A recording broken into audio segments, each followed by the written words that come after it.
गुरुर्ब्रह्मा गुरुर्विष्णु गुरुर्देवो महेश्वरा गुरुर्साक्षात् परब्रह्म तस्मै श्री गुरुवे नमः। ओम श्री सद्गुरुदेव भगवान की जय। तो प्रथम भाग में हमने शंकराचार्य के महान ग्रंथ विवेक चूड़ामणि के दूसरे श्लोक का सरल भावार्थ किया था।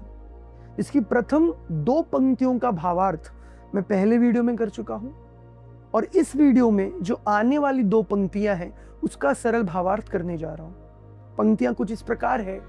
आत्म अनात्म विवेचनम स्वानुभवो ब्रह्मात्मना संस्थितिर्मुक्तिर्नो शतकोटि जन्मसु कृते पुण्य विना लभ्यते। आत्म अनात्म विवेचनम स्वानुभवो ब्रह्मात्मना संस्थितिर्मुक्तिर्नो शतकोटि जन्मसु कृते पुण्य विना लभ्यते।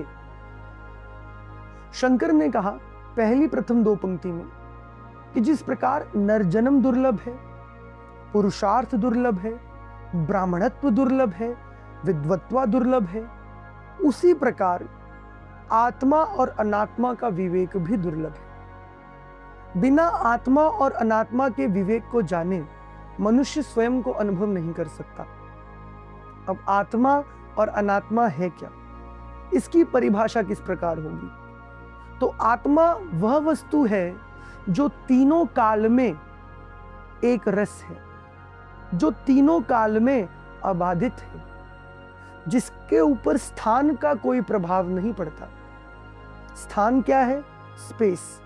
काल क्या है? टाइम।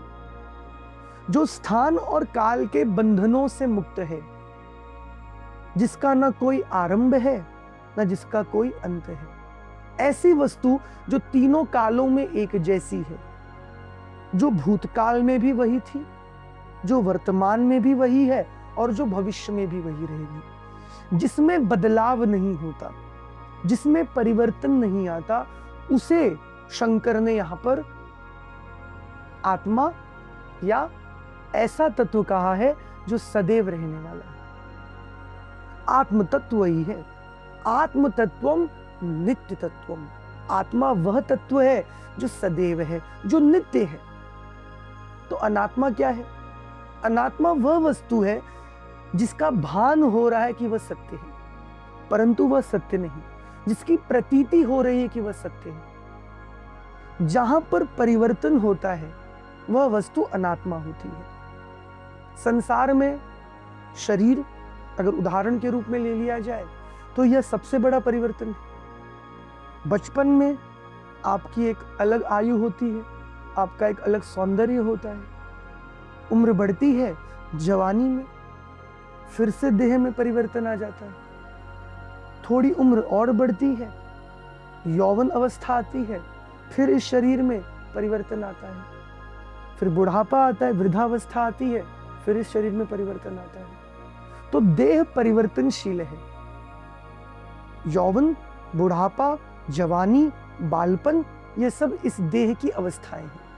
देह सदा से परिवर्तनशील है, तो आप इसे सत्य मान नहीं सकते। दूसरा, देह का एक जन्म स्थिति है, एक जन्म तारीख है। माता के गर्भ में एक समय में इस देह ने जन्म लिया, और एक दिन भी आएगा जब शरीर छूटेगा, जब देह को भी अलविदा कहना पड़ेगा।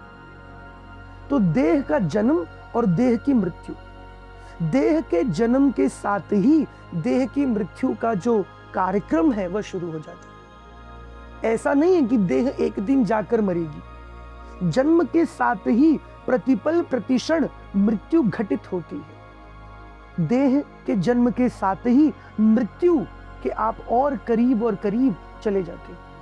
प्रतिपल प्रतिक्षण हर दिन आप मृत्यु का आलिंगन करते हो। बस वो कार्यक्रम एक दिन जाकर पूर्ण हो जाता है, जिस दिन देह छूटता है, पर वो कार्यक्रम उसी दिन से शुरू हो गया था जिस दिन से आपका जन्म हुआ था। तो देह सदैव परिवर्तनशील है। आज वैज्ञानिक भी इस बात को मानते हैं। आपके शरीर के जितने भी सेल हैं वो परिवर्तन रूप में बदल जाते हैं, उन सब में परिवर्तन आ जाता है, आपकी सारी कोशिकाओं में परिवर्तन आ जाता है। तो देह परिवर्तन है तो इसे सत्य नहीं मान सकते। देह भी पंचकोश से बना हुआ है। एक अन्नमय कोश जो खान पीन भोजन द्वारा जो इस शरीर का संग्रह हुआ है, इसे हम अन्नमय कोश कहते हैं। इसके अंदर मनोमय कोश जो विचार कर रहा है, जो सोच रहा है, इन विचारों की शक्ति जहां से आती है वो प्राणमय कोश। प्राणमय कोश को जो संगठित करता है, जो विज्ञान के परस्पर में संबंध रखता है, जिसकी धारणा और सोच थोड़ी और गहरी है, वो विज्ञानमय कोश, और उसके अंदर आनंदमय कोश।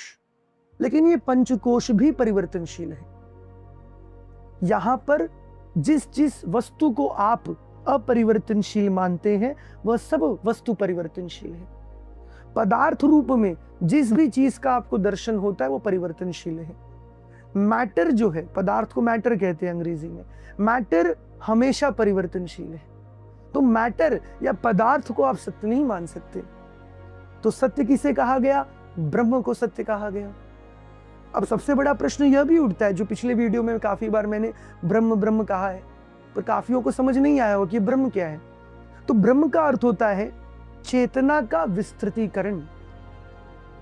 चेतना का विस्तृतीकरण, जो अजन्मा है उसका विस्तृतीकरण। चेतना का जन्म नहीं होता, ऊर्जा का जन्म नहीं होता। विज्ञान इस बात को मानता है कि ना ऊर्जा को आप पैदा कर सकते हो, ना ही आप ऊर्जा को विध्वंस कर सकते हो। ऊर्जा बस एक रूप से दूसरे रूप में परिवर्तित होती है। तो जो ऊर्जा है मूलभूत, और उस ऊर्जा का विस्तृतीकरण, जिसे आज डार्क मैटर और डार्क एनर्जी कहा जाता है विज्ञान की भाषा में, जो ब्रह्मांड का भी विस्तृतीकरण कर रहा है, तो उसकी बात हम कर रहे हैं। वह जो चेतना है जिसका कोई आरंभ नहीं, जिसका कोई अंत नहीं, जिसका कोई कारण नहीं, क्योंकि वह स्वयं में महाकारण है। इस शरीर का तो कारण है, माता पिता कारण है, माता पिता के उनके माता पिता कारण है। तो यह तो एक शरीर एक कारण से पैदा हुआ, पर जो अंतहीन है, जो प्रारंभहीन है, उसका कोई कारण नहीं होता, वह अकारण में स्थापित है। तो जो कारण में स्थापित है उसका जन्म है और उसकी मृत्यु है, इसलिए वह सदैव परिवर्तनशील है। शरीर परिवर्तनशील, आपके विचार परिवर्तनशील। आज आप भारतीय समाज में हैं तो उसके विचार अलग हैं। यहीं कल आप अगर किसी अन्य समाज में होते तो वहां के विचारों को आप ग्रहण करते। तो विचार भी परिवर्तनशील है, भावनाएं भी परिवर्तनशील है। उसी माता से प्रेम है, उसी माता पर क्रोध भी है। उसी पिता से प्रेम है, उसी पिता पर क्रोध भी है। तो यहां पर भावनाओं को भी आप सत्य नहीं मान सकते। तो भावनाएं, विचार, देह, ये तीनों सत्य नहीं है। और इन तीनों से जो अवस्थाएं मनुष्य को महसूस हो रही हैं, क्योंकि अगर यह तीनों सत्य नहीं है तो इन तीनों अवस्थाओं से जो भी अनुभव आप कर रहे हैं इंद्रियों के द्वारा, वह भी सत्य नहीं हो सकता।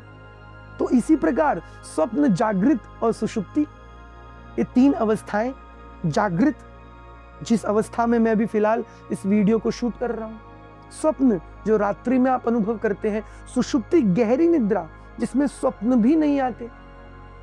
इन तीनों ही अवस्थाओं को भी फिर झूठा मानना पड़ेगा, क्योंकि इन तीनों अवस्थाओं को जो अनुभव कर रहा है देह, क्योंकि वह झूठा है तो ये तीनों अवस्थाएं भी झूठी हैं।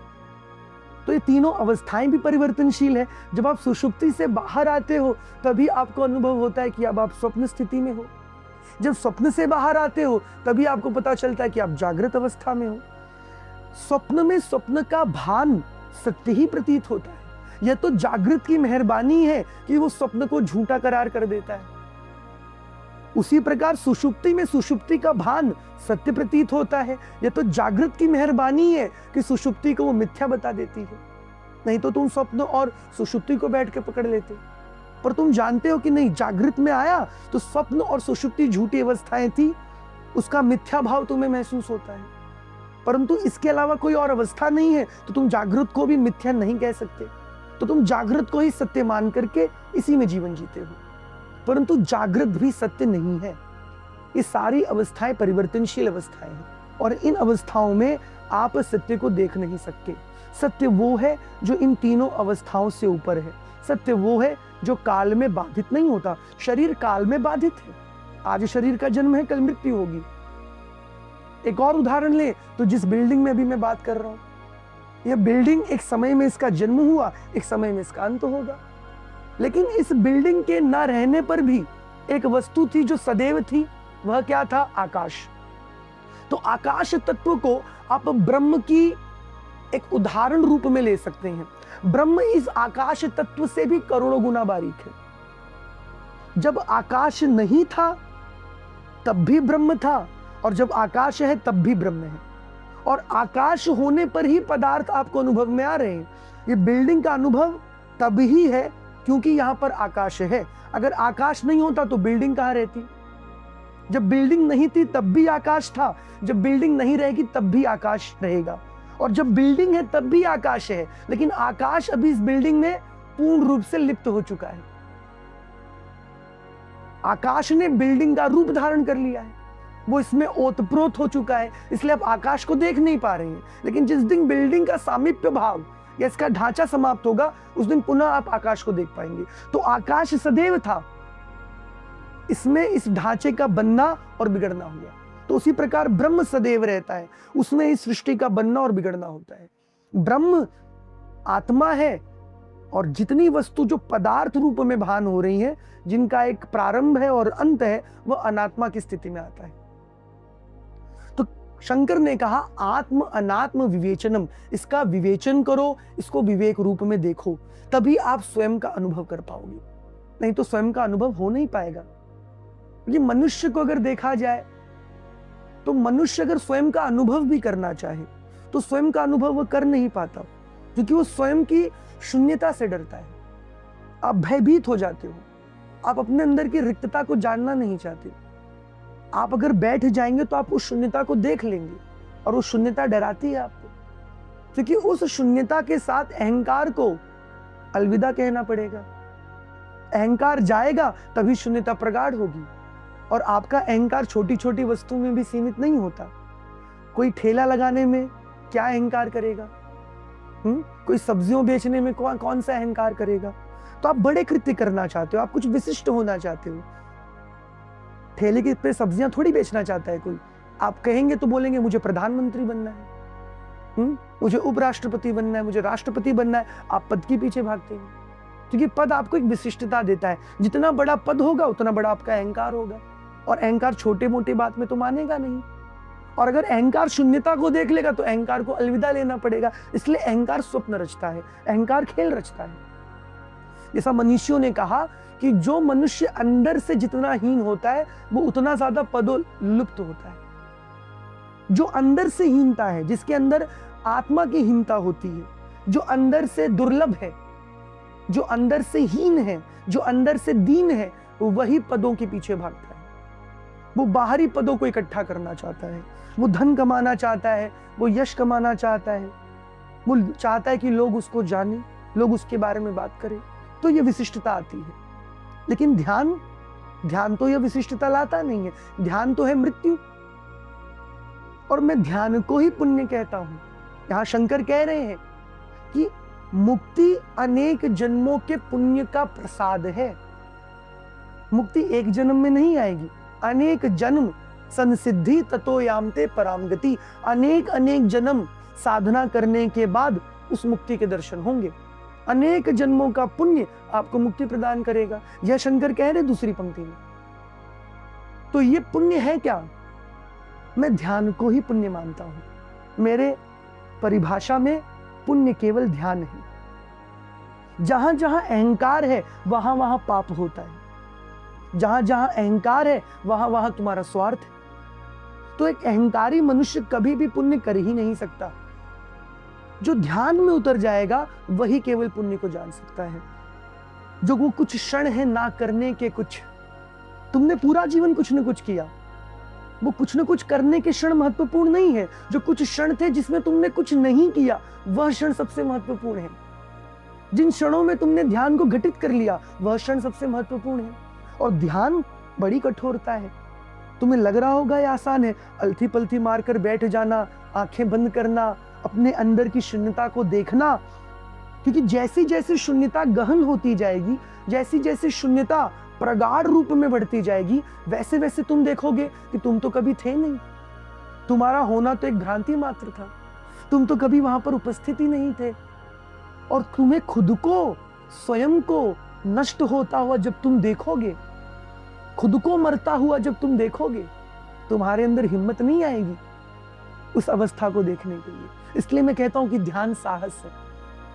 स्वयं को मरते हुए देखना, स्वयं को जानना कि मैं कभी था ही नहीं, स्वयं की मृत्यु, इससे बड़ा साहस क्या है। और ध्यान वही है, क्योंकि जब तक तुम नहीं मरोगे तब तक परमात्मा प्रकट नहीं होगा। जब तक तुम अलविदा नहीं कहोगे तब तक परमात्मा प्रकट नहीं होगा। जब तक तुम निरअहंकार नहीं होगे तब तक परमात्मा प्रकट नहीं होगा। केवल एक ही रहेगा, या तो तुम या तो परमात्मा। प्रेम गली अति साकरी, या मैं दोनों समाही। जब तक तुम हो तब तक परमात्मा का आविर्भाव नहीं आएगा। और इसी को शंकर कह रहे हैं कि जन्मों जन्मों का पुण्य, यही पुण्य है। ध्यान की गहराइयों में उसी निशब्दता को सुनना ही पुण्य है। तुम्हारी जो मृत्यु ये घटित हो रही है जन्मों जन्मों से, जितने जन्मों में तुमने ध्यान की गहराइयों में, ध्यान की निशब्दता में तुम उतरे हो, उसी घटना को एक दिन तुम पूरा होते हुए देख लेते हो। एक दिन ऐसा भी आता है जन्मों जन्मों के बाद जब तुम पूरी तरह से समाप्त हो जाते हो। और जिस दिन तुम्हारी मृत्यु होगी उस दिन शेष क्या बचेगा? केवल परमात्मा। इसलिए मैं कहता हूं ध्यान केवल सार्थक है। बाकी तुम किस असार्थक या असार वस्तु में पड़े हैं? संसार में क्या सार्थक? परिश्रम करना सार्थक है? मुझे तो नहीं लगता। क्या ये जो आपाधापी करना सार्थक है? मुझे तो नहीं लगता। याद रखना, मेरी सार्थक की परिभाषा क्या है? जो धन मृत्यु को पार कर सकेगा वही सार्थक है। जो चीजें मृत्यु छीन लेंगी, जो चीजें यहीं पड़ी रह जाएंगी, जो मृत्यु तुमसे छीन लेंगी, वह सार्थक नहीं हो सकता। तुम्हारा धन, तुम्हारा पद, तुम्हारा ऐश्वर्य, तुम्हारा संग्रहित पुरुषार्थ, यह सब यहीं पड़ा रह जाएगा। तुम्हारा ज्ञान, यह भी यहीं पड़ा रह जाएगा। तो सार्थक वह है जो मृत्यु को जीत सके, जो मृत्यु के बाद भी तुम्हारे साथ रह सके। वह क्या वस्तु है? तो वह केवल ध्यान है। ध्यान ही केवल मृत्यु से पार करा सकती है। जीवन देख लो तुम अपना, बड़ा विरोधाभास है। किसी से पूछो क्या कर रहे हो, तो जी रहे हैं।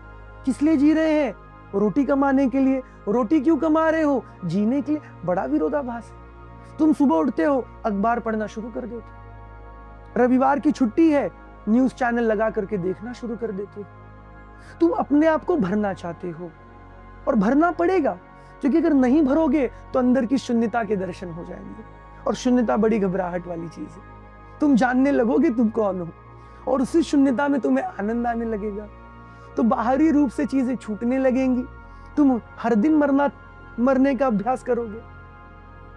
और अभी ये जो व्यस्तता है वो रुचिकर लगती है। इससे अहंकार को एक सुख प्राप्त होता है। अहंकार इसमें अपने आप को समृद्ध प्राप्त करता है। अहंकार को यह अच्छा लगता है कि वह है। ध्यान मृत्यु की तैयारी। ये मृत्यु एक दिन आएगी, लेकिन जो व्यक्ति हर दिन ध्यान में उतर रहा है वो हर दिन मृत्यु की तैयारी कर रहा है। जो मृत्यु में जो ध्यान का अनुभव कर लेगा उसकी मृत्यु नहीं हो सकती। मृत्यु में ध्यान का अनुभव वही कर पाएगा जो हर क्षण, हर दिन कुछ क्षण मृत्यु को दे रहा है। मृत्यु को अर्थात ध्यान को दे रहा है। जो हर दिन ध्यान करेगा वो मृत्यु के समीप पहुंचता जाएगा। तुम देखोगे ध्यान की गहराइयों में कुछ नहीं है।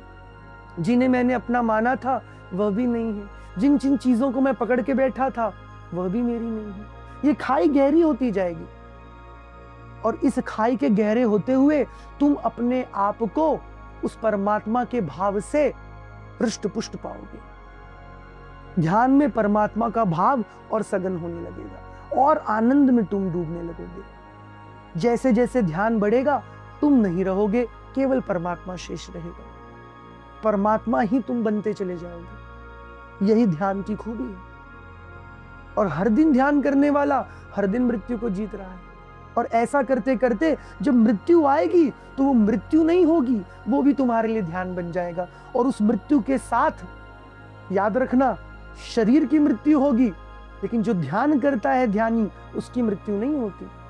वो मृत्यु को भी पार कर जाता है, क्योंकि उसने हर क्षण, हर पल, हर दिन ध्यान में मृत्यु का अनुभव किया। तो मैं यही कहूंगा कि अनेक जन्म का जो पुण्य शंकर ने यहाँ पर कहा है, वो पुण्य है ध्यान को जानना। जैसे एक छोटी सी कहानी से मैं अंत करूंगा। हमारे गुरु जी थे ब्रह्मलीन महापुरुष श्री परमानंद जी महाराज। इनका शरीर 1956 में समाप्त हो गया, महासमाधि में वो विलीन हो गए। तो महाराज जी को एक आध्यात्मिक अनुभव होता था, जहां पर आकाशवाणी के द्वारा आत्मा उनसे संवाद करती थी। तो महाराज जी कहते थे कि इस पृथ्वी पर इतने लोग हैं, पर किसी को यह आवाज सुनाई नहीं देती, परंतु यह आकाशवाणी केवल मुझे ही क्यों सुनाई देती है, मैं ही क्यों इस आत्मा की आवाज को सुन पाता हूं।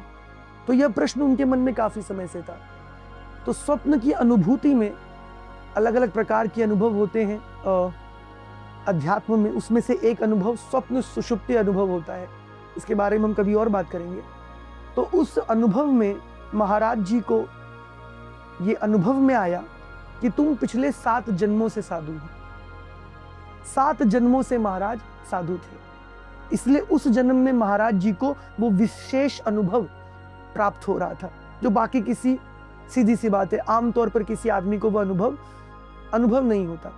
महाराज जी को वो अनुभव में आ रहा था, क्योंकि वो उनके जन्म जन्म के पुण्य थे। 7 जन्मों से वह साधु थे, अर्थात 7 जन्मों से वह उस ध्यान की गहराई में या ध्यान की उस पावन धारा में अपने आप को ले जा रही थी।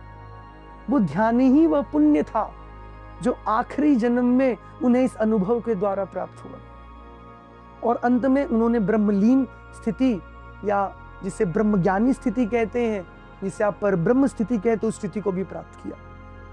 तो जो अनेक जन्म, जो शंकर कह रहे अनेक जन्म का जो पुण्य है, जिसके उपरांत मोक्ष की प्राप्ति होती है, वह यही पुण्य है। वो 7 जन्म का पुण्य था, वो साधुता का पुण्य था, वो हर दिन ध्यान में उतरने का पुण्य था। अहंकार के साथ जो जन्म लेगा वो केवल पाप होगा। इसलिए तुम पुण्य कर ही नहीं सकते। पुण्य करने का केवल एक मार्ग है, वह है ध्यान में उतरना, वह है ध्यान की गहराइयों को जानना, वो हर दिन प्रतिपल अपने आप को जानना। मैं इसलिए मृत्यु को सीखता हूँ और सिखाता हूँ।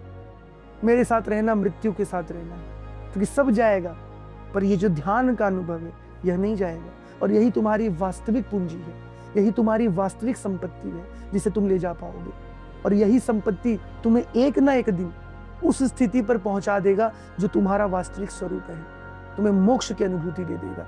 तो इसी के बाद या इसी के साथ मैं अपने शब्दों को विराम देता हूँ। बहुत बहुत धन्यवाद जिन्होंने ये वीडियो देखा। ऐसे ही आप अपना प्यार बनाए रखें। धन्यवाद। अगले जो भी वीडियो होंगे उसमें हम अगले श्लोकों के बारे में उनका सरल भावार्थ करने की कोशिश करेंगे। धन्यवाद।